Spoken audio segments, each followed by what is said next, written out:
Look at yourselves. Every one of you is waiting. You wait for a spark, a rush, a sudden sense of fire that pushes you forward. You wait for that perfect moment people like to call motivation. I am telling you now that motivation is a trap. It is a soft lie made to keep you still. When you wait for motivation, you hand your future over to a feeling that comes and goes like weather. You sit there hoping for the right mood to appear so you can do the basic work your life demands. Do you think I woke up feeling ready to push today? Do you think I felt strong, inspired, or eager? Of course not. I woke up with the same aches, the same doubts, the same pull toward comfort that you feel. The difference is that I got up anyway. I worked anyway.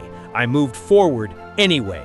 Not because I felt like it, but because I decided long ago that discipline is the only path worth following. Your feelings do not decide your life. They are noise.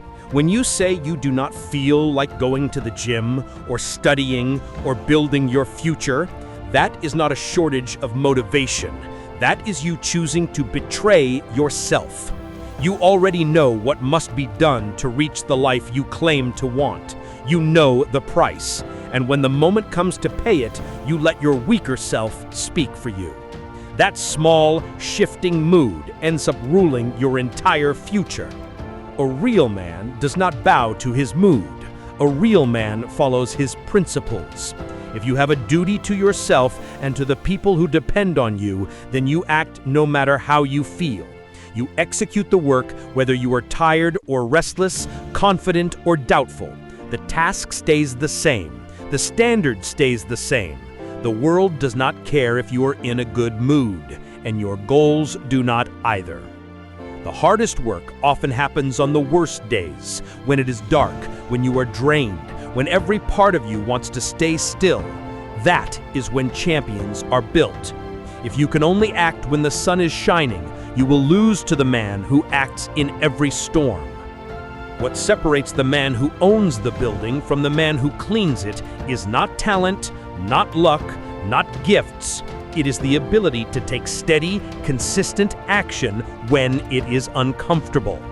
Most people treat their life like a job they tolerate. Winners treat life like a conquest.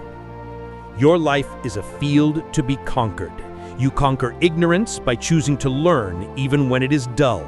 You conquer weakness by choosing to push when the weight feels heavy.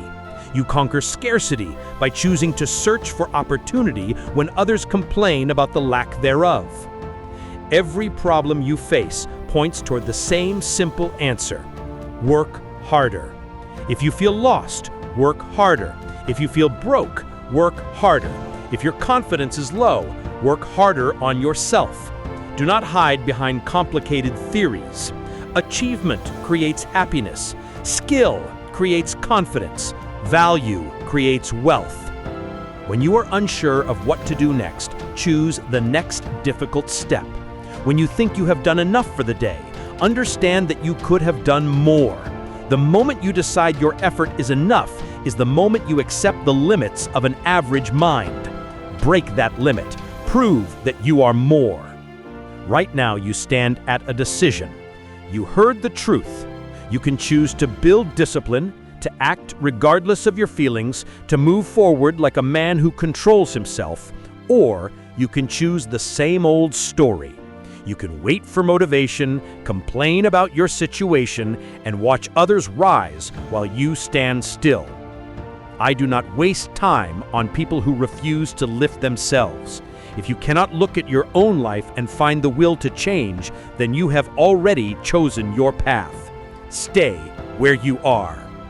But for those who felt something in this message, even a spark, those who are ready to replace comfort with control, this is your moment.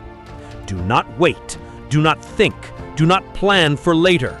Stand up, start now, put in the work, take the step you have been avoiding.